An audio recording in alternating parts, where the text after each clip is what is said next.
السلام علیکم ورحمۃ اللہ وبرکاتہ۔ الحمد للہ والصلاة والسلام علی رسول اللہ محمد وعلى آلہ وصحبہ اجمعین وعلى جميع من تبعهم بإحسان إلى يوم الدین، اما بعد فقد قال اللہ تبارک وتعالی فی کتابہ المجید والفرقان الحمید۔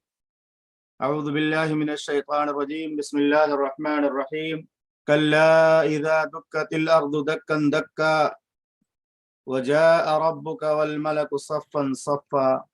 معزز و محترم ناظرین و سامعین، دینی اور اسلامی بھائیوں، پردہ نشین خواتین اسلام جو اس پروگرام میں شریک ہیں، ہم تمام لوگوں کا اس پروگرام میں خیر مقدم اور استقبال کرتے ہیں۔ اور یہ ہمارا ایک جو ہے تزکیہ نفس کا یا سفر آخرت کے موضوع کا سلسلے وار درس چل رہا ہے، اور آج اس کی 17ویں کڑی ہے۔ درس نمبر 17 انشاءاللہ ہم آج پڑھیں گے۔ اس سے پہلے والے درس میں دوزخ سے متعلق کی قیامت کے دن دوزخ حاضر کی جائے گی، یہاں تک باتیں کی گئی تھیں اور کچھ باتیں باقی رہ گئی تھیں، اس لیے ہم اس آیت کو دوبارہ پیش کرتے ہیں اور اس آیت کی کچھ تفسیر اور اس کی وضاحت پیش کریں گے۔ تو قیامت کے دن ایک ہولناک منظر یا ایک خوفناک منظر اس وقت پوری انسانوں کے سامنے ہوگا جبکہ دوزخ لوگوں کے سامنے حاضر کر دی جائے گی۔ ایمانیات کا ایک جز اور ایک رکن غیب پر ایمان لانا بھی ہے۔ غیب کا معنی یہ ہوتا ہے کہ ایسی چیزیں جن کو انسانوں نے نہیں دیکھا ہے، اور اللہ رب العالمین نے انسانوں کے لیے ان چیزوں پر ایمان لانے کو ضروری قرار دیا ہے ایمان کے لیے، کہ اگر کوئی شخص ایمان والا بننا چاہتا ہے یا مومن بننا چاہتا ہے تو ایسے شخص کو ان چیزوں پر ایمان لانا ضروری ہے جن باتوں کو، جن چیزوں کو اللہ تعالیٰ نے اپنے حبیب محمد رسول اللہ صلی اللہ علیہ وسلم کے ذریعہ انسانوں کو بتائی ہیں، چاہے وہ چیزیں ہمیں نظر آئیں یا نہ نظر آئیں۔ اور وہ چیزیں نظر بھی نہیں آ سکتی کیونکہ وہ غیب سے متعلق ہیں، چاہے وہ قبر کا معاملہ ہو، چاہے عذاب قبر کا معاملہ ہو، چاہے قیامت کا مسئلہ ہو، چاہے میدان محشر کے مسائل ہوں، چاہے حساب و کتاب کے مناظر ہوں، چاہے پلسرات کے مسائل جو ہے احوال ہوں، یہ ساری کی ساری چیزیں غیب سے متعلق ہیں۔ اسی طرح سے ان تمام چیزوں میں سب سے اہم چیز جنت اور جہنم ہے۔ نیک لوگوں کے لیے اللہ نے جنت تیار کر رکھی ہے، گنہگاروں کے لیے، فاسق و فاجر لوگوں کے لیے جہنم تیار کر رکھی ہے۔ تو یہ جہنم آج لوگ اس کو نہیں مانتے، جو اللہ پر ایمان لانے والے ہوتے ہیں، اللہ رب العالمین کے سے محبت کرتے ہیں، اللہ کے دین کو فالو کرتے ہیں، وہ لوگ اس کو مانتے ہیں۔ لیکن جو لوگ اللہ کو نہیں مانتے، اللہ کی کتاب کو نہیں مانتے، اللہ کے رسولوں کو نہیں مانتے، آخری پیغمبر پر ایمان نہیں لاتے، ایسے لوگ ان چیزوں کا انکار کرتے ہیں اور کہتے ہیں کہ دوزخ تو کسی نے دیکھا نہیں ہے،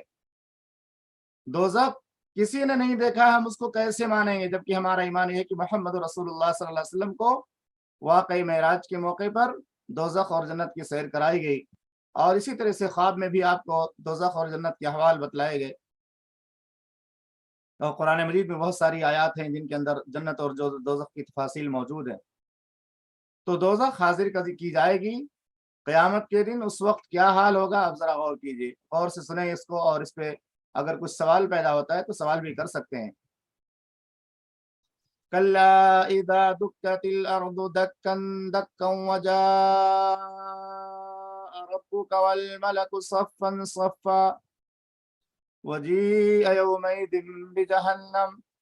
يومئذ يتذكر الإنسان وأنى له الذكرى يقول يا ليتني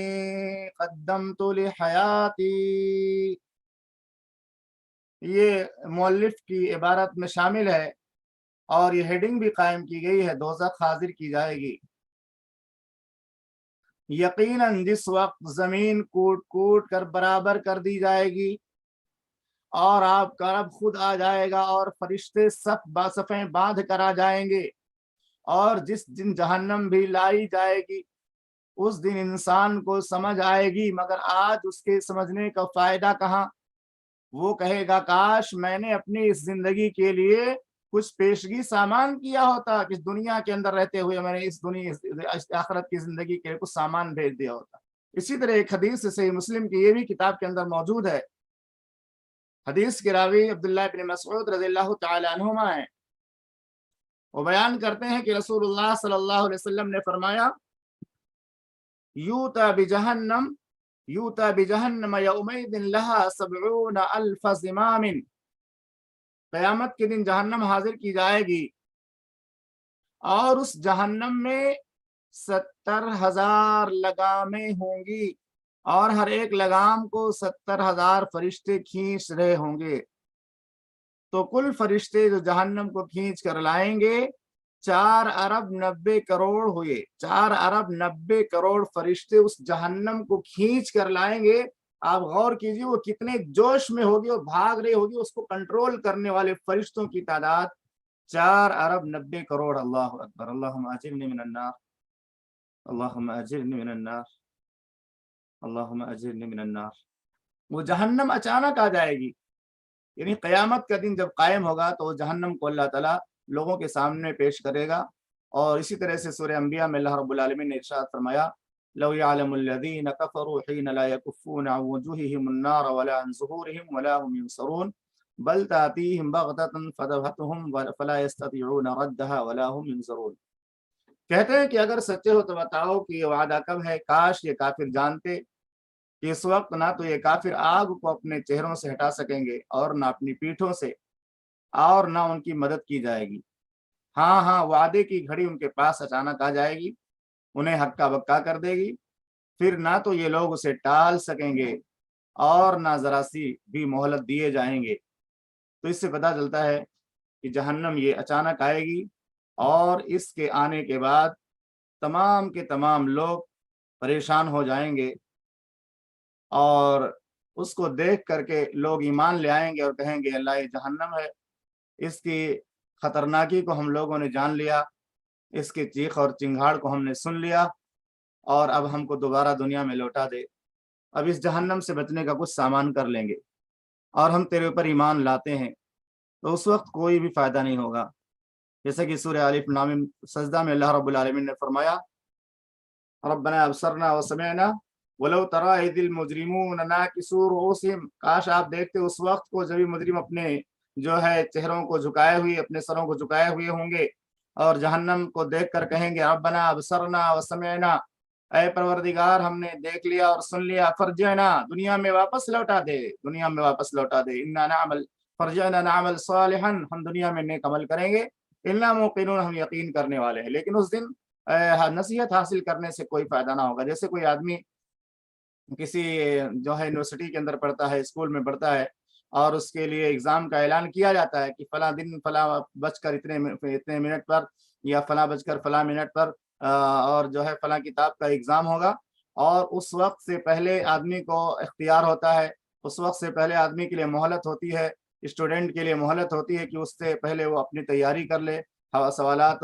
کو دیکھ کر کے ان کے جوابات یا ازبر کر لے، یاد کر لے۔ لیکن اگر کوئی بچہ امتحان حال میں داخل ہونے سے پہلے تیاری نہیں کرتا اور جب اس کے سامنے سوالیہ پرچہ آ جاتا ہے تب وہ سوچتا ہے کہ تھوڑی مہلت مل جائے اور میں جا کر کے کتاب دیکھ کر یاد کر لوں اور یاد کر کے دوبارہ آ جاؤں، یا امتحان منسوخ کر دیا جائے، یہ پیپر مجھے دے دیا جائے، امتحان کل ہو پھر میں پیپر دیکھ کر کے تیاری کر لوں گا۔ تو ایسے موقع پر اس کو موقع نہیں دیا جاتا ہے اور کہا جاتا ہے کہ تمہارا ٹائم ختم ہو گیا۔ تو ایسے ہی دنیا میں تو آدمی اگر ایک بار امتحان چھوٹ جائے تو دوسری مرتبہ امتحان دے کر نکل جاتا ہے، پھر تیسری بار نکلتا ہے، نہیں تیسری بار کامیاب ہوتا ہے تو چوتھی بار کوشش کرتا ہے، لیکن قیامت کے دن دوبارہ کوشش کا موقع نہیں ملے گا۔ یہ دنیا کی زندگی جو بھی ہے یہی دارالعمل ہے اور یہی تیاری کا وقت ہے اور یہی جو ہے آخرت کی تیاری کا موقع ہے۔ تو اللہ رب العالمین قیامت کے دن کسی کو موقع نہیں دے گا، جہنم کو دیکھنے کے بعد کوئی واپس نہیں لوٹ پائے گا۔ اسی طرح جہنم کی گہرائی سے متعلق بھی ایک حدیث میں نے اس میں نقل کی ہے، جس کے راوی ابو ہریرہ رضی اللہ تعالی عنہ ہیں۔ بیان کرتے ہیں کہ ہم رسول اللہ صلی اللہ علیہ وسلم کے ساتھ بیٹھے ہوئے تھے، آپ صلی اللہ علیہ وسلم کے پاس بیٹھے ہوئے تھے، اذ سمع وجبتن، کہ اتنے میں ایک دھماکے کی آواز سنائی دی، فقال النبی صلی اللہ علیہ وسلم، تو اللہ کے رسول صلی اللہ علیہ وسلم نے صحابہ کرام جو وہاں موجود تھے، اس دھماکے کی آواز جب سنائی دی تو صحابہ کرام سے محمد رسول اللہ صلی اللہ علیہ وسلم نے پوچھا، کیا پوچھا؟ کہا کہ یہ آواز جو سنائی دی ہے ابھی تم سب لوگوں نے سنی ہے، کیا اس آواز کے بارے میں معلوم ہے کیا ہے اس آواز کی حقیقت کیا ہے؟ یہ آواز کہاں سے آئی ہے، کیوں آئی ہے، کیسے آئی ہے؟ تو صحابہ کرام نے کہا اللہ و رسول عالم، صحابہ کرام نے کہا اللہ اور اس کے رسول زیادہ بہتر جانتے ہیں۔ تو محمد رسول اللہ صلی اللہ علیہ وسلم نے فرمایا یہ ایک پتھر ہے جو جہنم میں پھینکا گیا تھا 70 برس پہلے، 70 سال پہلے اس پتھر کو جہنم کے اوپری حصے میں ڈالا گیا تھا، اور یہ جاتے جاتے جاتے جاتے جہنم کی تہ پر اب 70 سال کے بعد پہنچا ہے۔ اللہ اکبر! جہنم کی گہرائی کا یہ معاملہ ہے کہ ایک پتھر اس کے اوپری حصے پہ ڈالا گیا اور جاتے جاتے جاتے جاتے وہ بالکل جو ہے 70 سال کے بعد اس کی تہ میں پہنچا ہے۔ معاذ اللہ، جہنم اتنی گہری ہے کہ اس کی چوٹی سے تہ تک 70 برس کی راہ ہے، اور وہ بھی اس تیز حرکت سے جیسے پتھر اوپر سے نیچے گرتا ہے، اتنی تیزی کے ساتھ گرتا ہوا پتھر وہ بھی جا کر کے 70 سال کے بعد وہ جہنم کی تہ تک پہنچا۔ اللہ اکبر! تو گرمی محشر نار سقر سے ہم کو بچانا یا اللہ، تو گرمی محشر نار سقر سے ہم کو بچانا یا اللہ، جب تک ہے بدن میں جاں باقی ایمان پہ چلانا یا اللہ۔ یہ حدیث جب سامنے آتی ہے تو ایک منظر سامنے آتا ہے، اس سے رونگٹا کھڑا ہو جاتا ہے، جیسے کہ جہنم کی گہرائی کا تذکرہ اس حدیث کے اندر کیا گیا کہ جہنم اس قدر گہری ہے کہ اگر اس کے اوپر اوپری حصے پر کوئی پتھر گرا دیا جائے یا ڈالا جائے تو اس کو نیچے جاتے جاتے جاتے جاتے 70 سال لگ جائے گا۔ تو اس سے متعلق ایک مثال میرے ذہن میں آتی ہے، بہت نصیحت ہے اس کے اندر، کہ اگر کوئی جہنم کو دنیا کے اندر سمجھنا چاہتا ہے کہ جہنم کس قدر ہے، کتنی خطرناک ہے، تو اس کو جنگل میں کسی ایسی جگہ لے جائیے جہاں پہ کوئی اندھا کنواں ہو، یعنی ایسا کنواں جو ٹوٹا پھوٹا ہو اور کافی گہرا ہو، اس کے اوپر کوئی مڈیر نہ ہو اور اس کے کنارے کوئی دیوار نہ ہو، اور کنواں اس قدر گہرا ہو کہ آدمی کی نگاہ نہ کام کرے، گہرا بھی ہو کنواں، جنگل میں لے جائیے جہاں آبادی سے باہر جنگل ہو، جہاں خوفناک ماحول ہو اور ڈراؤنا منظر ہو، اس منظر پہ ایک گہرا کنواں یا اندھا کنواں ہے جس پر کوئی مڈیر وغیرہ نہیں ہے، جس کے کنارے کنارے کوئی جو ہے چہار دیواری نہیں ہے، اور وہ کنواں بہت ہی زیادہ گہرا ہے، بہت ہی زیادہ اندھیرا ہے اس کنویں کے اندر، اور اس کنویں میں جو ہے اگر لائٹنگ کے ذریعہ دیکھا جائے تو اس کنویں میں بہت سارے زہریلے سانپ ہیں، زہریلے بچھو ہیں، اور اسی طرح سے خطرناک قسم کے ہتھیار ہیں جس سے آدمی کے بدن کو جو ہے زخم لاحق ہو جائے، اور وہ سانپ کے تمام سانپ کو ڈسنے کے لیے تیار ہیں، کاٹنے کے لیے تیار ہیں وہ جہنم کی گہرائی کے اندر، اور اسی طرح سے اس میں کھولتا ہوا گرم پانی بھی ہے۔ یہ ساری چیزوں کو اگر کوئی آدمی دیکھ رہا ہو اور یہ اس سے کہا جائے کہ آپ اس کنویں میں کود جائیے، ہم آپ کو آدھے گھنٹے کے بعد یا 10 منٹ کے بعد یا 15 منٹ کے بعد ہم آپ کو نکالیں گے، اگر کوئی آدمی اس طرح سے کوئی بات کرے کہ ہم آپ کو 1 لاکھ روپے بھی دیں گے یا 1 لاکھ روپے سے زیادہ ہم آپ کو دیں گے، آپ اس کنویں میں آنکھ بند کر کے کود جائیے اور اس میں 10-15 منٹ آپ رہیے، اس کے بعد ہم آپ کو نکالیں گے۔ دنیا کا کوئی بھی دانش مند انسان اس چیز کو گوارا نہیں کرے گا اور اس میں داخل ہونے کے گوارا نہیں کرے گا۔ دنیا کے کنویں کی مثال میں نے دی کہ خوب گہرا کنواں ہو اور وہ کنواں اندھیرا ہو اس میں، اور اس اندھیرے کنویں کے اندر سانپ ہوں، بچھو ہوں جو ڈنک مارنے کے لیے اور ڈسنے کے لیے تیار ہوں، اور اسی طرح سے خوفناک قسم کے ہتھیار ہوں یا کھولتا ہوا گرم پانی ہو، یہ ساری کی ساری چیزیں اس کنویں کے اندر موجود ہیں۔ اور ایسے میں کوئی آدمی کہتا ہے کہ دیکھو اس کنویں میں آپ کود جائیے اور آپ کو ہم نکالیں گے آدھا گھنٹے 1 گھنٹے کے بعد اور آپ کو انعام دیا جائے گا، کوئی بھی دانش مند انسان کیا ایسے کنویں میں داخل ہو سکتا ہے؟ کبھی بھی داخل نہیں ہوگا، وہ ڈر جائے گا۔ اور یہی منظر قرآن مجید میں اللہ رب العالمین نے سورہ طور کے اندر ارشاد فرمایا، بیان فرمایا ہے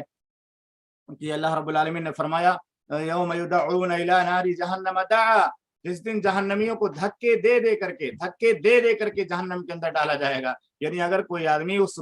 اندھے کنویں کے پاس کھڑا کر دیا جائے اور اس کو زبردستی جو ہے داخل کیا جائے تو وہ ایڑی چوٹی کا زور لگائے گا کہ اس میں نہ جا سکے، اس میں داخل نہ ہو سکے اور اس سے بچ جائے۔ ایسے ہی جہنم قیامت کے دن جب جہنمیوں کو جہنم میں ڈالا جائے گا تو پوری کوشش کے ساتھ، پوری طاقت اور قوت کے ساتھ ان کو دھکا دے کر کے ڈالا جائے گا، کوئی خوشی اور راضی کے ساتھ اس جہنم کے اندر داخل نہ ہو سکے گا، کیونکہ جہنم بہت ہی خوفناک دی گئی۔ تو یہ جہنم کی گہرائی سے متعلق حدیث تھی کہ اللہ کے نبی صلی اللہ علیہ وسلم نے فرمایا کہ ایک چیز کو، ایک پتھر کو جہنم کی بلندی پر ڈال دیا گیا اور وہ نیچے جاتے جاتے جاتے جاتے اس کو جو ہے 70 سال لگ گئے۔ اسی طرح جہنم کی آواز کے متعلق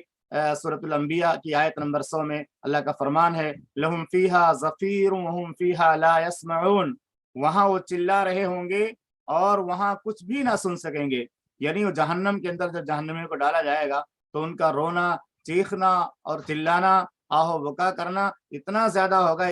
ہوگا کہ ان کی آوازوں کے سامنے کوئی آواز سنائی نہیں دے گی۔ تو جہنم کے اندر جہنمی چیخیں گے، چلائیں گے، روئیں گے، افسوس کریں گے اور وہاں سے نکلنے کی جو ہے دعائیں بھی مانگیں گے، لیکن وہاں سے نکلنے کی کوئی راستہ نہیں ہوگا اور اس عذاب سے نجات نہیں پا سکیں گے۔ تو یہاں پہ ایک سوال پیدا ہوتا ہے، جو یہ حدیث پیش کی گئی ہے کہ جہنم کس قدر گہری ہے۔ ابھی آپ سے سوال کیا جائے جہنم کس قدر گہری ہے تو آپ کیا جواب دیں گے؟ جہنم اس قدر گہری ہے کہ اگر اس کی بلندی پر، جہنم کی بلندی پر، اوپر والے حصے پر اگر پتھر ڈال دیا جائے تو اس کو پہنچنے میں، جہنم کی تہ تک جانے میں اس کو کتنے برس لگیں گے؟ 70 برس لگ جائیں گے۔ 70 برس کے بعد وہ جا کر کے جہنم کی تہ تک پہنچے گا۔ اور جہنمیوں کی آواز کے بارے میں سورۃ الانبیاء کی آیت ہے لہم فیہا زفیر وہم فیہا لا یسمعون، وہاں وہ چلا رہے ہوں گے اور وہاں کچھ بھی نہ سن سکیں گے۔ اسی طرح سورہ ملک میں اللہ رب العالمین نے ارشاد فرمایا اذا القوا فیہا سمعوا لها شہیقا وہی تفور تکاد تمیز من الغیظ کلما القی فیہا فوج سألہم خزنتها الم یأتکم نذیر۔ جب جہنمی اس میں پھینکے جائیں گے تو اس کے دہاڑنے کی آواز سنیں گے اور وہ اچھل رہی ہوگی، قریب ہوگی کہ غصے سے پھٹ جائے۔ جب بھی کوئی گروہ اس میں ڈالا جائے گا اس کے نگراں اس سے پوچھیں گے کیا تمہارے پاس کوئی ڈرانے والا نہیں آیا؟ تو اس آیت کا معنی یہ ہوتا ہے یعنی جوش جہنم جوش اور غضب سے اس طرح چچیا رہی ہوگی، اس طرح چلا رہی ہوگی، اس طرح آواز آئے گی کہ گویا ابھی ٹوٹ پھوٹ جائے گی۔ یہ جہنم کافروں کو دیکھ کر غضبناک ہو جائے گی۔ جس طرح کا شعور اللہ تعالیٰ اس کے اندر پیدا فرمائے گا، اللہ تعالیٰ اس کے اندر، جہنم کے اندر یہ ادراک و شعور پیدا کر دے، اس کو اللہ تعالیٰ پر کوئی بھی مشکل نہیں ہے۔ اور دوزخیوں اور اسی طرح سے دوزخیوں کے لیے آخری حجت قائم کرنے اور اقبال مجرم بنانے کے لیے دارو جہنم ان سے پوچھتے ہوں گے کہ او بدنصیبو، کیا اللہ کے رسولوں نے تمہیں ڈرایا نہیں؟ اللہ کے رسولوں نے تمہیں جو ہے اس سے خوف نہیں دلایا اور تم کو اس سے بچنے کی تعلیم نہیں دی، جس کی وجہ سے تمہیں عذاب کا مزہ چکھنا پڑا؟ تو یہ ہائے وائے رٹتے ہوئے جواب دیں گے اور کہیں گے ہائے ہائے، ہمارے پاس ڈرانے والے بھی آئے تھے، ہمارے پاس سمجھانے والے بھی آئے تھے، لیکن ہم نے پیغمبروں کی تصدیق نہیں کی، ہم نے پیغمبروں کی بات نہیں مانا، انہیں جھٹلا دیا اور آسمانی کتابوں کا ہی سرے سے انکار کر دیا۔ یہاں تک کہ اللہ کے پیغمبروں نے ہم کہا کہ یہاں تک کہ اللہ کے پیغمبروں کو ہم نے کہا کہ تم بہت بڑی گمراہی میں ہو۔ تو بہرحال یہ قیامت کا جو منظر ہے اور خاص طور سے جہنم کے حاضر کیے جانے کا منظر، اللہ ہمیں اس پر یقین اور ایمان کی توفیق عطا فرما، یقین کرنے اور ایمان لانے کی توفیق عطا فرما۔ یہ منظر یقیناً ہمارے سامنے آنے والا ہے، آئے گا اور آ کر کے رہے گا۔ جب بھی قیامت قائم ہوگی اس وقت یہ جو ہے سارے مناظر ہمارے سامنے پیش کیے جائیں گے۔ اسی طرح سے اللہ رب العالمین نے فرمایا قرآن مجید کے اندر، جب زمین جو ہے کوٹ کوٹ کر برابر کر دی جائے گی یا زمین پھیلا دی جائے گی، اس قدر پھیلا دی جائے گی، اس قدر پھیلا دی جائے گی کہ اس میں تمام مخلوقات آ جائیں گی، آدم علیہ السلام سے لے کر قیامت تک پیدا ہونے والے تمام انسان اور جنات سما جائیں گے۔ آج دیکھیے ہم دنیا کے اندر رہتے ہیں، کسی گاؤں کے اندر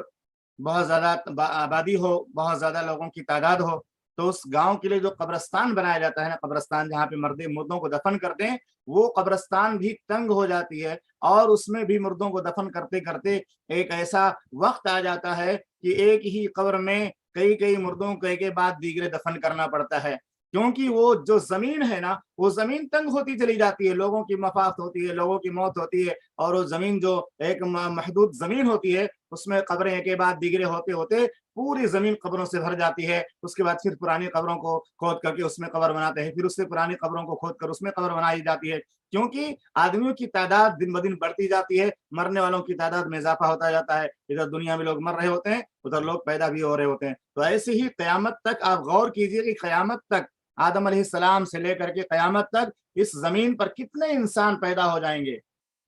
ان تمام انسانوں کے لیے اللہ تعالیٰ زمین میں میدان محشر قائم کرے گا۔ اور میدان محشر سے متعلق بھی میں نے جواب دیا تھا کہ محشر کی زمین کے لیے کس علاقے کا انتخاب کیا جائے گا؟ شام کا۔ محشر کی سرزمین کے لیے کس علاقے کا انتخاب کیا جائے گا؟ ارض الشام، میں نے اس سے پہلے والے درس میں بتایا تھا کہ شام کی جو سرزمین ہے اس کو میدان محشر کے لیے متعین کیا جائے گا۔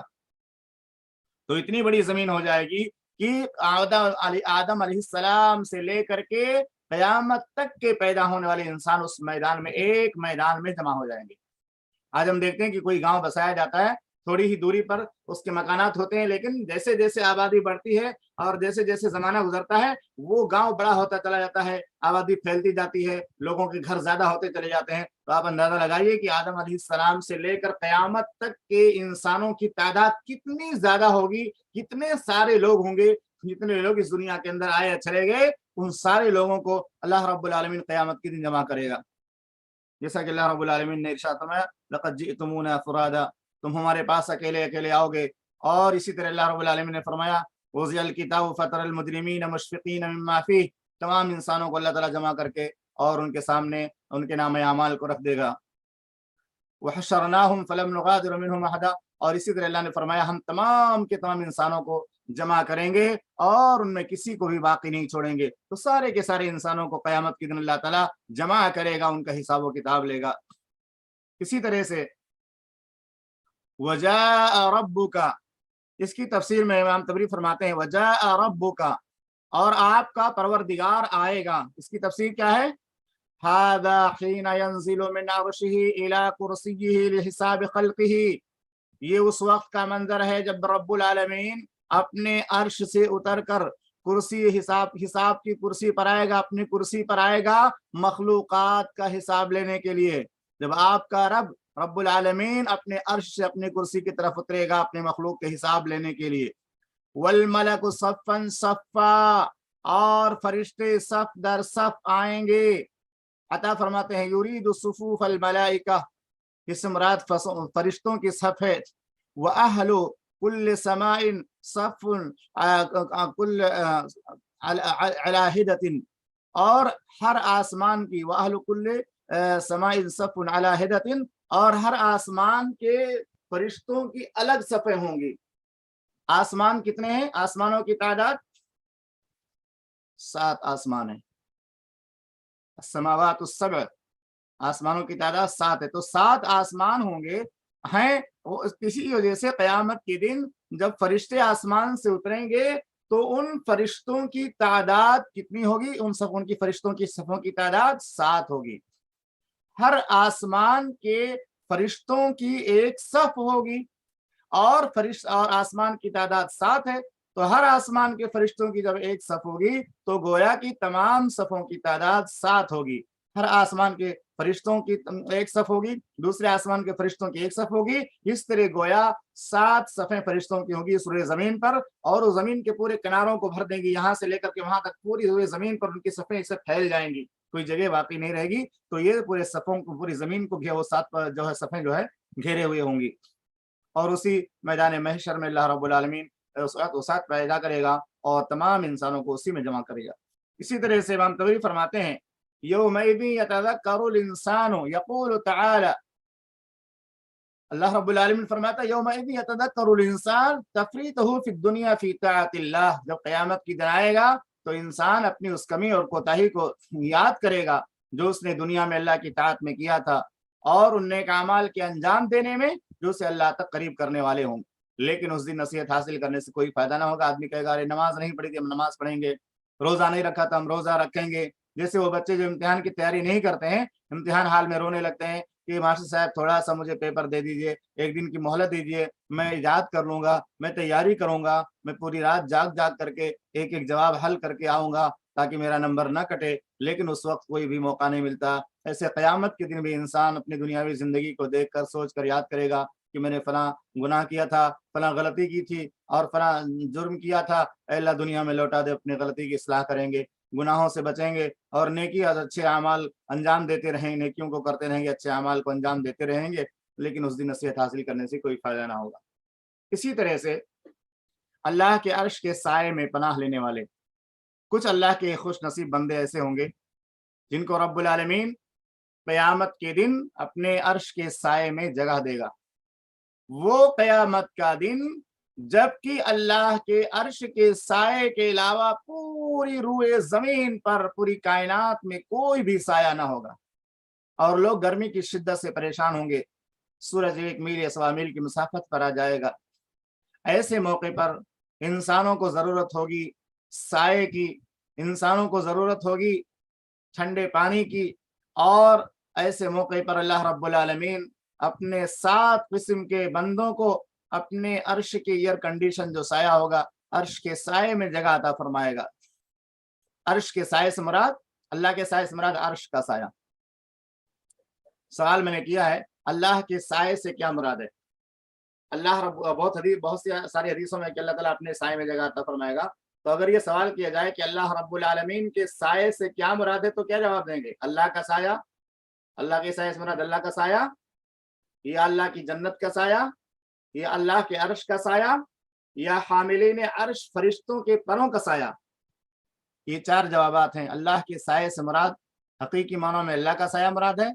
یا اللہ کی جنت کا سایہ مراد ہے، یا اللہ کے عرش کا سایہ مراد ہے، یا حاملین عرش فرشتوں کے پروں کا سایہ۔ قیامت کے دن کچھ فرشتے ایسے ہوں گے جو اللہ رب العالمین کے عرش کو اٹھائے ہوں گے۔ آپ میں سے کوئی بتا سکتا ہے کہ اللہ رب العالمین کے عرش کو قیامت کے دن اٹھانے والے فرشتوں کی تعداد کتنی ہے؟ اللہ رب العالمین کے عرش کو قیامت کے دن کتنے فرشتے اٹھائے ہوئے ہوں گے؟ یہ سوال آپ لوگوں کے لیے۔ قیامت کے دن اللہ کے عرش کو کتنے فرشتے اٹھائے ہوئے ہوں گے؟ 10، 12، 15، 9، 8؟ کوئی جواب دیجیے آپ میں سے کہ قیامت کے دن اللہ کے عرش کو کتنے فرشتے اٹھائے ہوئے ہوں گے؟ تعداد بھی کم ہے، 8۔ ہاں، 8 والا جواب صحیح ہے۔ سورہ حاقہ میں اس کا جواب موجود ہے۔ وَيَحْمِلُ عَرْشَ رَبِّكَ فَوْقَهُمْ يَوْمَئِذٍ ثَمَانِيَةٌ يَوْمَئِذٍ تُعْرَضُونَ لَا تَخْفَى مِنْكُمْ خَافِيَةٌ وَيَحْمِلُ عَرْشَ رَبِّكَ فَوْقَهُمْ يَوْمَئِذٍ ثَمَانِيَةٌ، اور اس دن اللہ رب العالمین کے عرش کو اس کے 8 فرشتے اٹھائے ہوئے ہوں گے۔ دوسرا سوال یہ میں نے کیا تھا کہ اللہ کے سائے سے کیا مراد ہے؟ اللہ کا حقیقی سایہ، یا اللہ کی جنت کا سایہ، یا اللہ کے عرش کا سایہ، یا حاملین عرش فرشتوں کے پروں کا سایہ؟ اللہ کے سائے سے کیا مراد ہے؟ عرش۔ ہاں، جزاک اللہ خیرہ۔ اللہ رب العالمین کے سائے سے مراد، اگر حدیث میں کہیں ذکر کیا کہ اتنے لوگوں کو اللہ تعالیٰ اپنے سائے میں جگہ دے گا، فی ظلہ وما لا ظل الا ظلہ، تو فی ظلہ سے مراد عرش کا سایہ۔ الحمدللہ، صحیح جواب ہے اللہ تعالیٰ کے عرش کا سایہ۔ اور اس کے جواب میں نے لکھا ہے المراد بالظل فی الحدیث وظل عرش الرحمن تبارک و تعالی۔ اللہ کے سائے سے مراد حدیث میں اللہ رب العالمین کے یعنی رحمان کے عرش کا سایہ، جیسے کہ اس کی تفسیر حدیث کے اندر موجود ہے۔ سلمان فارسی رضی اللہ عنہ کی روایت ہے، سبعۃ یظلھم اللہ فی ظل عرشہ۔ بعض روایتوں میں سبعۃ یظلھم اللہ فی ظلہ وما لا ظل الا ظلہ، 7 قسم کے لوگوں کو اللہ تعالیٰ قیامت کے دن اپنے سائے میں جگہ دے گا۔ جس دن اللہ کے سائے کے علاوہ کوئی سایہ نہ ہوگا، تو اس کی وضاحت اس حدیث کے اندر ہے یظلھم اللہ فی ظلہ اے فی ظل عرشہ۔ قیامت کے دن اللہ تعالیٰ 7 قسم کے لوگوں کو اپنے سائے میں یعنی اپنے عرش کے سائے میں جگہ دے گا۔ اور ایک دوسری روایت ہے جو صحیح الجامع کے اندر موجود ہے، من انذر معسرا او وضع له اظلہ اللہ یوم القیامت تحت ظل عرشہ یوم لا ظل الا ظلہ۔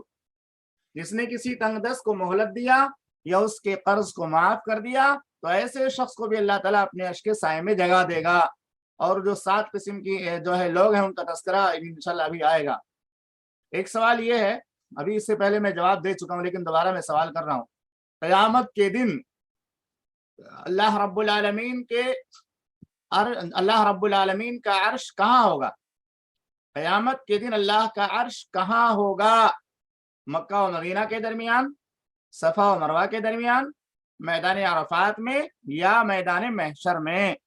یہ سوال آپ کو امتحان میں بھی آ سکتا ہے، اس طرح کا سوال جو 4 آپشن اس میں دیے جاتے ہیں، اب اس کو یاد کریں گے تو زیادہ اچھا ہوگا۔ قیامت کے دن اللہ رب العالمین کا عرش کہاں ہوگا؟ اس میں کئی جواب آئے ہیں، میں بتا رہا ہوں جواب کون سا ہے۔ محشر میں، عرفات میں، محشر میں، یہ جواب صحیح ہے، میدان محشر میں۔ ابھی آپ نے قرآن کی آیت سنی نا، کلا اذا دکت الارض دکن دکن وجاء ربک والملک صفا صفا، اللہ تعالیٰ آئے گا، اس کے فرشتے کہاں آئیں گے؟ کس سے جائیں گے؟ میدان محشر میں، محشر میں، حشر کے میدان میں، حشر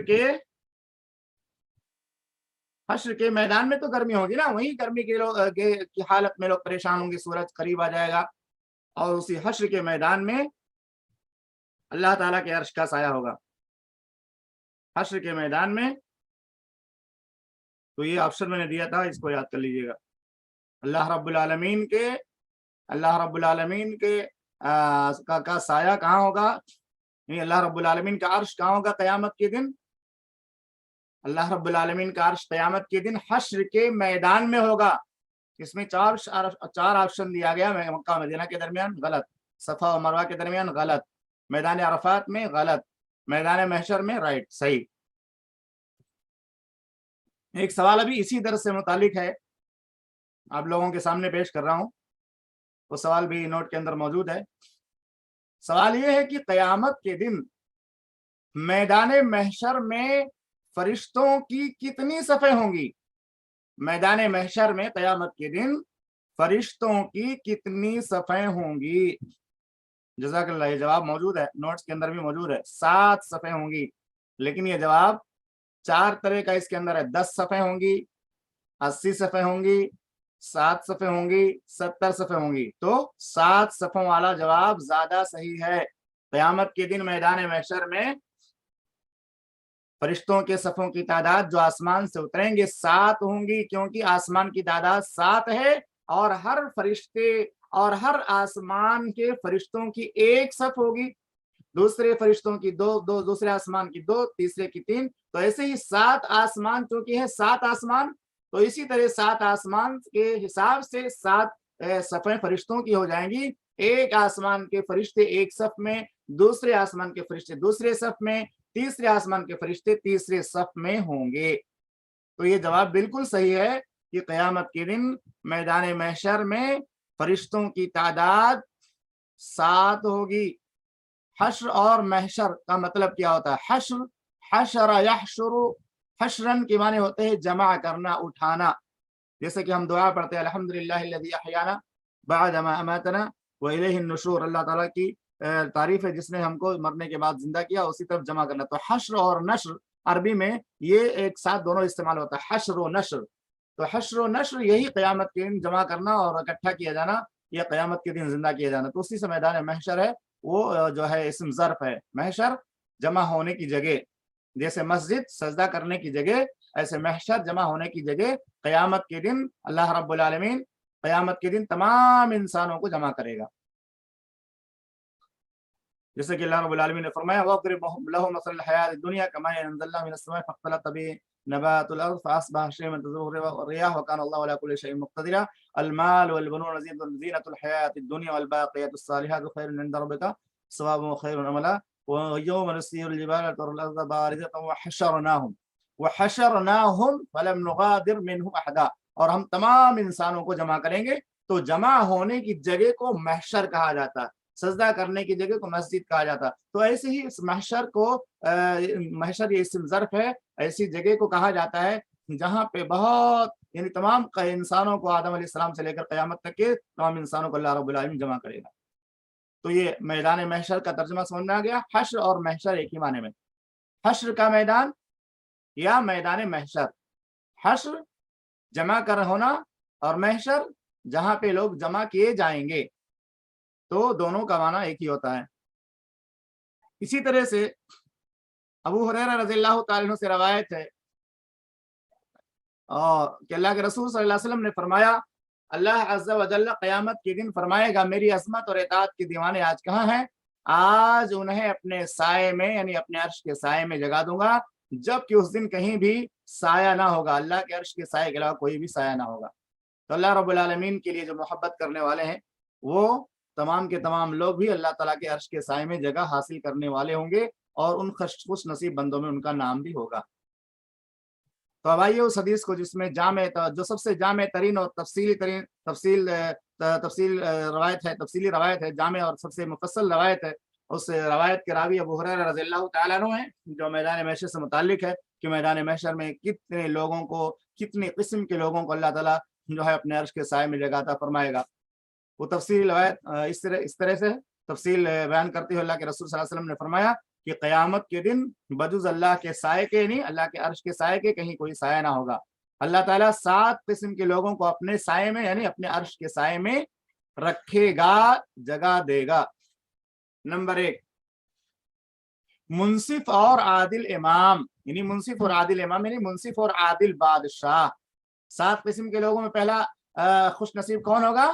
عادل اور منصف بادشاہ، ایسا بادشاہ جو انصاف اور عدل سے جو ہے کام لیتا تھا، پوری زندگی اور انصاف کرتا رہا۔ یہ آدمی ایسا ہوگا، خوش نصیب بندہ ہوگا کہ اللہ تعالیٰ کے عرش میں اس کو کے سائے میں اس کو جگہ مل جائے گی۔ نمبر 2، یعنی جتنے بھی عادل بادشاہ ہیں سب کو اللہ تعالیٰ کے عرش کے سائے میں جگہ ملے گی۔ نمبر 2، ایسا نوجوان جس نے اپنی جوانی اللہ کی عبادت میں گزاری، اپنی جوانی کو مستانی اور دیوانی نہیں بنایا، گناہوں میں یا خواہشات نفس کی تکمیل میں بے لگام نہیں چھوڑا، بلکہ ایسا نوجوان جس نے اپنی جوانی اللہ کی عبادت میں گزاری۔ اس میں مرد اور عورت دونوں شامل ہیں، جو بھی جوان مرد ہو یا عورت ہو اور اللہ کی عبادت میں وہ زندگی گزارے، نفس کے اور شیطان کے فتنے اور نفس کے فتنے سے اپنے آپ کو بچا لے جائے، تو ایسے خوش نصیب بندوں کو بھی اللہ تعالیٰ اپنے عرش کے سائے میں جگہ عطا فرمائے گا۔ اس میں مرد اور عورت سارے کے سارے برابر ہیں، مرد بھی اور عورتیں بھی اس طرح سے جوانی کو اللہ کی عبادت میں گزارنے والے ہوتے ہیں۔ نمبر 3، ایسا شخص جس کا دل ہمیشہ مسجد میں لگا رہتا ہے۔ یہ مردوں سے متعلق ہے، خاص طور سے مردوں کے لیے مسجد میں باجماعت نماز ادا کرنا ضروری ہے یا واجب ہے۔ اللہ کے نبی صلی اللہ علیہ وسلم کی حدیث ہے، میرا دل چاہتا ہے کہ میں اپنے مصلی کی جگہ پہ کسی کو کھڑا کر دوں اور لکڑیاں جمع کرنے کا حکم، وہ لکڑیاں جلائی جائیں، آگ بھڑکائی جائے اور میں اس آگ کو لے کر کے مدینہ کی گلیوں میں نکل جاؤں، اور جن گھروں میں مرد حضرات اذان کی آواز سن کر بلا عذر کے گھر بیٹھے ہوئے ہیں، نماز با جماعت میں حاضر نہیں ہو رہے ہیں، ایسے گھروں میں آگ لگا دوں۔ تو ایسا شخص جس کا دل ہمیشہ مسجد میں لگا رہتا ہے، فجر کی نماز پڑھ کے آیا تو ظہر میں دل لگا ہے، ظہر کی نماز پڑھ کے گیا تو عصر میں دل لگا ہے، عصر کی نماز پڑھ کے گیا تو مغرب کی پڑھ کے گیا تو عشاء میں، اور عشاء کی نماز پڑھ کے سو رہا ہے تو الارم لگا کے اور انتظامات کر کے سو رہا ہے کہ فجر کی نماز کہیں مس نہ ہو جائے۔ نمبر 4، ایسے 2 شخص جن کی نفرت اور محبت اس لیے تھی کہ اللہ رب العالمین سے وہ محبت کرتے تھے، یعنی ان کی نفرت اور محبت صرف اللہ کے لیے تھی۔ اگر وہ ملے تو اس لیے ملے کہ اللہ رب العالمین کی محبت کا تقاضا تھا کہ اس سے آپس میں ملا جائے، اور علیحدہ ہوئے تو اس لیے علیحدہ ہوئے کہ وہاں پہ اللہ کی کوئی ناراضگی کی بات ہو، یعنی کوئی آدمی کسی سے محبت کرے تو صرف اللہ کے لیے کرے، اور کسی سے دشمنی کرتا ہے تو اللہ کے لیے، کیونکہ اللہ ناراض ہے اور اللہ رب العالمین کی ناراضگی والا کام یہ بندہ کرتا ہے، تو اس کی وجہ سے وہ انسان اس سے جدا ہو جاتا ہے۔ تو ایسے 2 لوگ جن کی محبت اور نفرت صرف اللہ کے لیے تھی، یکجا ہوئے تو اسی کے لیے اور علیحدہ ہوئے تو اسی کے لیے۔ نمبر 5 نمبر پہ ایسے شخص کے بارے میں تذکرہ ہے، ایسا شخص جسے کسی عالی خاندان کی حسین و جمیل عورت نے گناہ کی دعوت دی، لیکن اس نے کہہ دیا کہ میں تو اللہ سے ڈرتا ہوں، یعنی ایسی عورت جو صاحب اختیار ہے اور جو اعلیٰ خاندان کی ہے، جس پر کسی کا دباؤ نہیں ہے، جس پر کسی کا خوف نہیں اللہ رب العالمین کے خوف کے علاوہ، اور حسین و جمیل بھی ہے، خوبصورت بھی ہے، جوان بھی ہے، اعلیٰ خاندان کی ہے، اور وہ عورت کسی نوجوان سے یا کسی شخص سے کہتی ہے کہ میرے ساتھ گناہ کرو یا میرے ساتھ جو ہے غلط کام کرو، ایسے موقع پر وہ بندہ کہتا ہے میں اللہ سے ڈرتا ہوں، جبکہ اس کو کوئی خوف نہیں۔ اگر اس عورت کے ساتھ گناہ کرے گا یا اس کے ساتھ غلط کام کرتا ہے،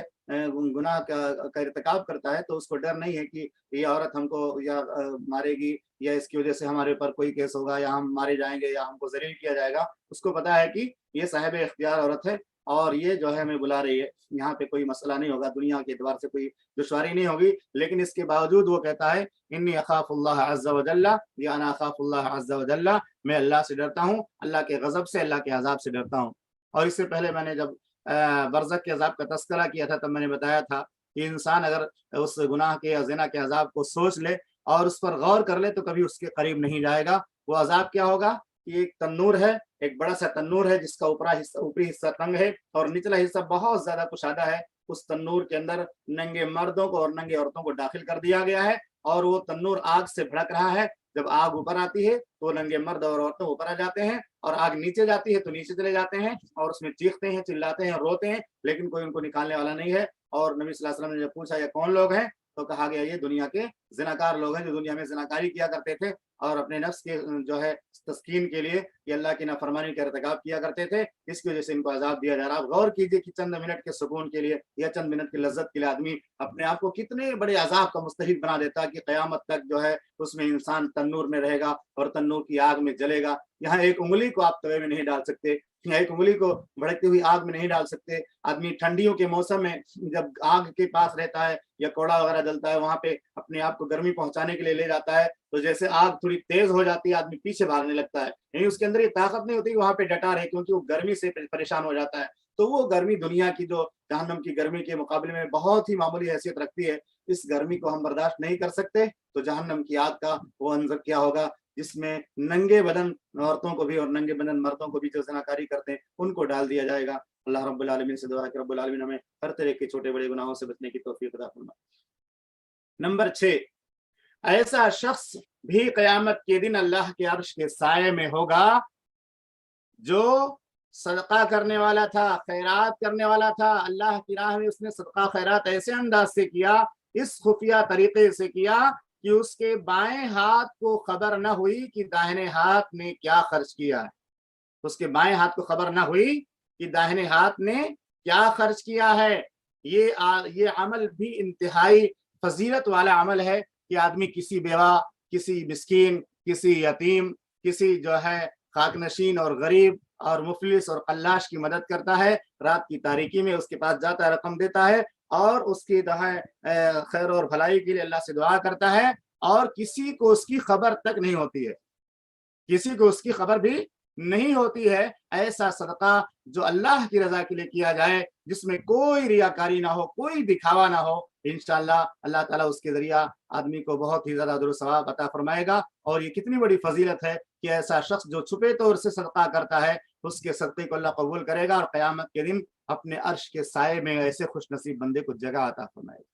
تو یہ صدقہ چھپا ہوا صدقہ ہے، ورنہ قیامت کے دن ایسے لوگ بھی آئیں گے جنہوں نے دنیا میں بہت صدقہ کیا ہوگا، بہت خیرات کیا ہوگا، بہت اچھے اچھے اعمال کیے ہوں گے اپنے مالوں کے ذریعہ، لیکن قیامت کے دن اللہ تعالیٰ ان کے جو ہے ان کو حساب لینے کے لیے جب بلائے گا تو پوچھے گا تم نے میرے مالوں کا کیا کیا؟ تو تم کو میں نے مال دیا تھا. تو کہے گا اللہ ہر نیکی کے راستے میں خرچ کیا. اللہ کہے گا تو جھوٹا ہے، تو نے اس لیے خرچ کیا تاکہ دنیا میں لوگ تجھے سخی اور فیاض کہہ سکیں. یہیں پہ ایک بہت ہی خوبصورت واقعہ ہے، میں واقعہ بیان کر کے میں اپنی بات کو مکمل کرتا ہوں. واقعہ اس طرح ہے کہ علامہ ہشام الہی ظہیر حافظ اللہ جو ایک بہت بڑے عالم ہیں اور احسان الہی ظہیر رحم اللہ کے فرزند بھی ہیں، انہوں نے ایک واقعہ بیان کیا تقریر کے دوران اور انہوں نے کہا کہ ایک آدمی سعودی عرب کا ایک بہت مالدار آدمی تھا. اس نے خواب دیکھا، اس کے خواب میں اس کو بتایا گیا کہ فلاں آدمی ہے اور اس آدمی کو تم جو ہے عمرہ کرا دو اور وہ عمرہ کراؤ گے تو تم کو اس کا ثواب ملے گا. تو اس آدمی نے ایک مرتبہ خواب دیکھا، دوسری بار خواب دیکھا تو علماء سے بیان کیا کہ میں خواب بار بار دیکھ رہا ہوں، یہ دیکھ رہا ہوں کہ میں مجھے کوئی جو ہے بات بتائی جا رہی کہ فلاں شخص فلاں دیہات میں رہتا ہے، اس کو جو ہے تم عمرہ کرا دو تم کو ثواب ملے گا. تو علماء سے جب بیان کیا اس آدمی نے جو سعودی کا بہت بڑا مالدار تھا، تو علماء نے کہا یہ خواب شیطانی نہیں ہو سکتا ہے کیونکہ اس میں نیکی کی ترغیب دی جا رہی ہے، تو آپ معلوم کیجئے کہ وہ آدمی کون سا ہے. تو بار بار جب خواب آیا تو ایک دن خواب کے اندر اس آدمی کو جو سعودی عرب کا خواب دیکھنے والا تھا اس آدمی کا نمبر بھی بتایا گیا کہ یہ فلاں نمبر ہے، اس نمبر پہ فلاں نمبر پہ ڈائل کرو اور اس آدمی کو تم عمرہ کرا دو. تو یہ یوٹیوب کے اندر یہ واقعہ موجود ہے اور یہ تو کہ ایک معتبر آدمی نے بیان کیا، اس لیے میں بیان کرتا ہوں بطور نصیحت کے، اس کی حقیقت اللہ عالم. تو بہرحال تو انہوں نے جب اس سعودی عرب کے جو مالدار شخص نے بار بار اس خواب کو بیان کیا اور کہا مجھے نمبر بھی معلوم ہو گیا کہ اس نمبر پہ میں اگر کال کروں گا تو اس آدمی سے بات ہو جائے گی جس کو مجھے عمرہ کرانے کے لیے کہا جا رہا ہے. تو اس نے ایک مرتبہ فون کیا، 2 مرتبہ فون کیا، 3 مرتبہ فون کیا، کئی مرتبہ فون کرنے کے بعد جب جو ہے اس نے فون اٹھا لیا تو کہا تو بندہ کہاں رہتا ہے؟ کہا میں فلاں جگہ سعودی عرب میں ہی رہتا ہوں. کہا تجھ کو میں عمرہ کرانا چاہتا ہوں. تو کہتا ہے مجھے 50 سال ہو گئے، 60 سال کی عمر ہو گئی میری، میں کبھی عمرہ نہیں کرنے گیا. میں کبھی اللہ کے گھر کو دیکھا نہیں, میں تیری بات کو پسند نہیں کرتا, مجھے عمرہ نہیں کرنا, فون رکھ دے, میں یہ سب نہیں کرنے والا. تو بہرحال وہ ایک مرتبہ فون کیا, پھر دوسری بار فون کیا, پھر ٹرائی کرتے کرتے جب اس خواب دیکھنے والے شخص نے اس آدمی کو عاجز کیا جس کے بارے میں خواب دیکھ رہا تھا کہ میں تجھ کو عمرہ کرانا ہی چاہتا ہوں, میرے ساتھ عمرہ کرنے کے لیے جانا ہی پڑے گا, تو اس آدمی نے کہا, اس دیہاتی بدو تھا کوئی 50 55 60 سال کا, کہا ٹھیک ہے میں تیرے ساتھ عمرہ کرنے جاؤں گا, لیکن میری کچھ شرطیں ہیں, میں اپنی شرطوں پہ جاؤں گا. کہا کون سی شرطیں؟ کہا ایک شرط یہ ہے کہ تو میرے گھر پہ گاڑی لے کر کے آ اور میرے لیے مکہ میں جو بھی خانہ کعبہ کے پاس جو 5 اسٹار ہوٹل, بہترین ہوٹل میرے لیے بک کرا, میں تیرے گاڑی پہ بیٹھ کر تیرے ساتھ جاؤں گا اور وہاں پہ عمرہ کروں گا. تو اس آدمی نے کہا ٹھیک ہے میں انتظام کرتا ہوں, اور اس کے بعد وہ گاڑی لے کر کے گیا اور اس کو اس کے گھر پہ بٹھایا, اور راستے میں لے کے جا رہا تھا دیکھا کہ یہ آدمی جو ہے داڑھی, اس کے چہرے پہ داڑھی بھی نہیں ہے, اور اس کو عادت ہے سگریٹ وغیرہ پینے کی, اور بہت ساری چیزیں جو ایک صاحب ایمان میں ہونی چاہیے وہ اس میں نظر نہیں آتی ہے, کوئی بہت کوالٹی اس کے اندر نہیں ہے. بہرحال کرتے کرتے کرتے کرتے وہ آدمی جو ہے اس کو لے کر گیا اور اس کو عمرہ کرایا. عمرہ کرنے کے بعد وہ جب آدمی لوٹنے لگا, وہ بڈھا آدمی جس نے کبھی خانہ کعبہ کو نہیں دیکھا, 50 55 سال کی عمر کا ہو گیا, کبھی اس نے عمرہ حج نہیں کیا تھا, اس کو کوئی رغبت بھی نہیں تھی اور وہ منع کر رہا تھا میں نہیں جاؤں گا, تو وہ نکل کر کے آنے لگا, دروازے پہ پہنچا مسجد حرام کے پاس, جب آیا گیٹ پر کے تو اس نے کہا کہ اللہ کے واسطے تھوڑی دیر اور ٹھہر جاؤ, میں نے کبھی اللہ کے گھر کا طواف نہیں کیا تھا, کبھی اس یہاں پہ آ کر میں نے عمرہ نہیں کیا تھا, پہلی مرتبہ زندگی میں اللہ نے مجھے موقع عطا فرمایا تمہارے ذریعے, تو اس موقع پر میرا دل بدل گیا ہے, میں اللہ سے کچھ اور مانگنا چاہتا ہوں, کچھ اور زیادہ اللہ سے دعا کرنا چاہتا ہوں, تو میرے لیے تھوڑا ٹائم نکالو, میں کچھ نمازیں پڑھ لوں, 2 رکعت کر کے کچھ نفل نماز اور پڑھ کے اللہ سے کچھ دعا مانگ لوں, اس کے بعد میں تمہارے ساتھ چلوں گا. تو اس بندے نے کہا ٹھیک ہے اگر آپ میرے ساتھ یہاں تک آ گئے تو تھوڑا میں اور ٹائم دے سکتا ہوں, 1 گھنٹہ آدھا گھنٹہ آپ اور اللہ کی عبادت کر لو اور اللہ تعالیٰ سے کچھ دعائیں مانگ لو, جو بھی اللہ سے مانگنا ہے مانگ لو. تو بہرحال یہ آدمی جو ہے کہیں گیٹ پہ کھڑا ہوا یا قریب میں بیٹھ گیا اور اس کو مسجد حرام میں جو ہے چھوڑ دیا, کہا کہ آپ نماز پڑھ لو, جتنا بھی آپ کو نماز پڑھنا ہے, دعا مانگنا ہے, 1 گھنٹہ 2 گھنٹہ میں یہاں پہ بیٹھا ہوں, آپ کا انتظار کر رہا ہوں, آپ جب فارغ ہو جائیں گے تو ہم آپ کو لے کر آپ کے گھر چھوڑ دیں گے. بہرحال ایسے نماز پڑھتے پڑھتے پڑھتے پڑھتے تھوڑی دیر کے بعد کیا ہوا کہ وہ نماز پڑھ رہا تھا, بڈھا آدمی جو ابھی عمرہ کے لیے تیار نہیں ہوا تھا اور یہاں عمرہ کر لیا تو اس کا دل چینج ہو گیا. اس کے بعد وہ عمرہ کے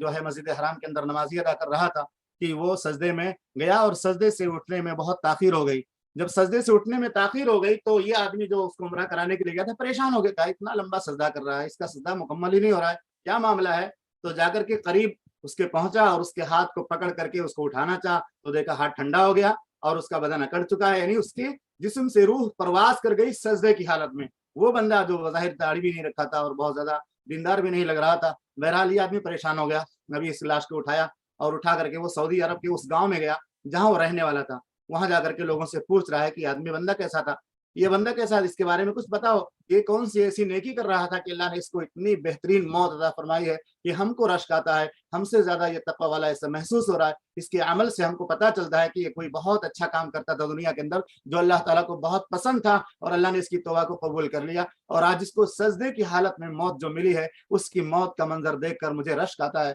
تو بہرحال اس کے گاؤں میں گھر والوں سے پوچھا, گھر والوں نے کہا کوئی بہت دیندار نہیں تھا, کبھی مسجد میں نماز پڑھتا تھا کبھی نہیں پڑھتا تھا, کبھی جو ہے بیڑی وغیرہ بھی سگریٹ وغیرہ بھی پیتا تھا, یعنی بہت زیادہ دین کا پابند نہیں تھا, شریعت کا پابند نہیں تھا. تو ایسے ہی وہ بہت زیادہ چھان بین آدمی کرنے لگا اس کے بارے میں, جس سے پوچھتا کوئی آدمی اس کے بارے میں کوئی نیکی کا تذکرہ نہیں کرتا تھا, بس ایسے مسلمان نام کا مسلمان تھا, نماز پڑھتا تھا کبھی نہیں پڑھتا تھا, روزہ رکھتا تھا اور اسی طرح سے کبھی رکھتا نہیں تھا, اس کی کوئی بہت زیادہ فضیلت والا عمل کسی کو معلوم نہیں تھا. جب اتنی زیادہ لوگوں سے سوال کرنے لگا تو کرتے کرتے اس میں ایک عورت نے دیکھ لیا کہ یہ بندہ جو ہے بار بار اس بڈھے شخص کے بارے میں پوچھتا ہے اور کوئی آدمی اس کے بارے میں نہیں بتاتا کہ ہاں اس کی کوئی نیکی موجود ہے یا کوئی نیک عمل یہ کرتا تھا, کوئی اس کی کسی نیکی کی گواہی نہیں دے رہا ہے. تو اس عورت نے, باپردہ خاتون نے اسی محلے سے آواز دیا اس آدمی کو جو اس آدمی کے بارے میں پوچھ رہا تھا, کہا میرے پاس آؤ, میں جو ہے اس بندے کے بارے میں ایک نیکی جانتی ہوں, میں اس کے بارے میں تم کو بتاؤں گی کہ یہ آدمی کیسا تھا. لوگوں کو اس کی نیکی کے بارے میں پتا نہیں ہے, لیکن ایک نیکی مجھے معلوم ہے کہ یہ نیکی کرتا تھا اور اللہ کے لیے کرتا تھا, ہو سکتا ہے اللہ نے اس کی نیکی کو قبول کر لیا. تو اس عورت کے پاس وہ بندہ گیا جس نے اس کو عمرہ کرایا تھا اور پوچھ رہا تھا کہ کون سی نیکی کرنے والا تھا کہ اللہ نے اس کو اچھی موت دی ہے. تو عورت نے کہا کہ دیکھو یہ بندہ کیسا بھی رہا ہو, لیکن اس بندے نے ہمارے ساتھ اتنا احسان کیا ہے, اتنی بھلائی کی ہے کہ میں اس کے احسان کو کبھی نہیں بھول سکتی. یہ بندہ جب بھی اسی گاؤں میں رہنے والا ہوں، میں بھی ہوں، اسی گاؤں میں یہ بھی رہتا ہے، اور جب بندہ گزرتا تھا تو اس کا گزر میرے گھر کے سامنے سے ہوتا تھا، یعنی اس کا جو راستہ گھر جانے کا ہوتا تھا میرے گھر کے سامنے سے گزرتا تھا۔ میں ایک بیوہ عورت ہوں، میرے پاس ایک چھوٹا سا بچہ تھا۔ یہ بندہ جب بھی رات کے وقت یا شام کے وقت جب بھی گزرتا، جب اپنے بچوں کے لیے دودھ لیتا یا اسی طرح سے روٹی وغیرہ بریڈ وغیرہ لیتا یا کھجور لیتا یا کوئی بھی چیز جو اپنے گھر والوں کے لیے پارسل لیتا تھا، بڑا پارسل، اسی طرح سے چھوٹا پارسل میرے اور میرے بچوں کے لیے لیا کرتا تھا، اور دروازے پہ دستک دیتا، آواز لگاتا، پھر وہ جو ہے وہاں رکھ دیتا، اس کے بعد وہ چلا جاتا، پھر آواز سن کر کے میں آتی اور وہ چیز لے کر کے میں کھاتی اور بچے کو بھی کھلاتی۔ اس طرح سے کافی دنوں سے اس چھوٹے سے گفٹ سے میرا شام کا کھانے کا انتظام ہو جاتا اور میرا گزر بسر اچھے سے ہوتا تھا۔ بہرحال کبھی اس نے مجھے دیکھا نہیں، کبھی مجھ سے بات بھی نہیں کیا، بس دستک دیتا، سامان رکھتا، چلا جاتا۔ تو میں اس بندے کے لیے اللہ سے دعا کرتی تھی، اللہ تعالیٰ اس کو تو جو ہے اس کی نیکی کو قبول کر لے اور اس کو ایمان کی موت نصیب فرما اور اس کو ایمان کے ساتھ دنیا سے لے جا۔ تو اس طرح سے اللہ رب العالمین سے میں اس کے حق میں دعائیں مانگا کرتی تھی رو رو کر کے۔ کیا پتہ اللہ تعالیٰ نے میری اس دعا کو اس کے حق میں قبول کر لیا ہو اور آج اس کو اتنی بہترین موت اللہ نے اس کو عطا کیا ہو، تو اس عمرہ کرانے والے شخص نے کہا ہو نہ ہو، یہی وہ نیکی اس کو اللہ رب العالمین کو اس کی یہ چھوٹی سی نیکی پسند آ گئی، جس نیکی کو اس نے اللہ کے لیے کیا تھا۔ اپنے گھر والوں کو بھی نہیں بتایا تھا کہ میں فلاں بیوہ عورت کو یا فلاں یتیم بچے کو روزانہ کھانا دیتا ہوں، اس کے لیے کھانے پینے کا انتظام کرتا ہوں، یہ سب کچھ کسی کے سامنے ذکر نہیں کیا۔ اس عورت نے گواہی دیا، کہا میں نے بھی کسی سے نہیں بتایا تھا، لیکن میں آج کہہ رہی ہوں کیونکہ تم بہت پریشان ہو اس کی موت کے بارے میں، لوگوں سے پوچھتے ہو ان کی موت کے بعد اس کے عمل کے بارے میں کتنا اچھا اس کو اللہ رب العالمین نے اس کا خاتمہ اچھا فرمایا اور ایمان کے ساتھ دنیا سے گیا۔ تو یہ نیکی مجھے یاد ہے کہ یہ بندہ کیسا بھی رہا ہو، لیکن اس بندے نے ایک بیوہ عورت اور ایک یتیم بچے کے ساتھ ایسا حسن سلوک کیا ہے کہ اس کو میں کبھی فراموش نہیں کر پاؤں گی۔ تو اس آدمی نے کہا کہ ہو سکتا ہے کہ یہی وہ نیکی ہو جو نیکی بظاہر چھوٹی ہے، لیکن اس نے اللہ کے لیے وہ نیکی کی تھی،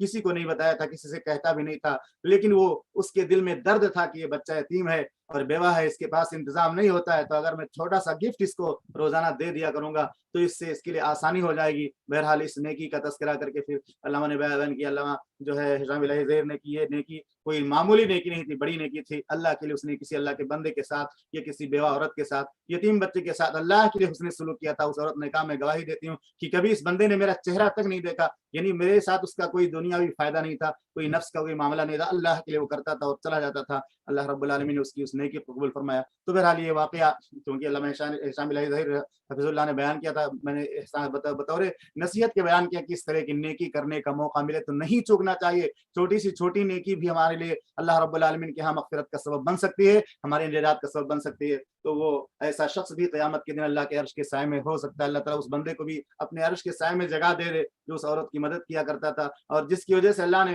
اس کو سجدے کی حالت میں موت نصیب فرمائی، کیونکہ وہ بیوہ عورت اس کو دعا دیتی تھی اللہ اس کے گناہوں کو معاف کر دے اور اس کو ایمان کے ساتھ موت نصیب فرما۔ رب العالمین سے دعا ہے کہ رب العالمین ہمیں بھی اس طرح کی نیکیوں کو کرنے اور اپنے اندر اخلاص پیدا کرنے کی توفیق عطا فرما، ہمارے گناہوں کو درگزر فرما، ایمان کے ساتھ موت نصیب فرما۔ سبحانک اللہم و بحمدک، اشہد ان لا الہ الا انت، استغفرک و اتوب الیک۔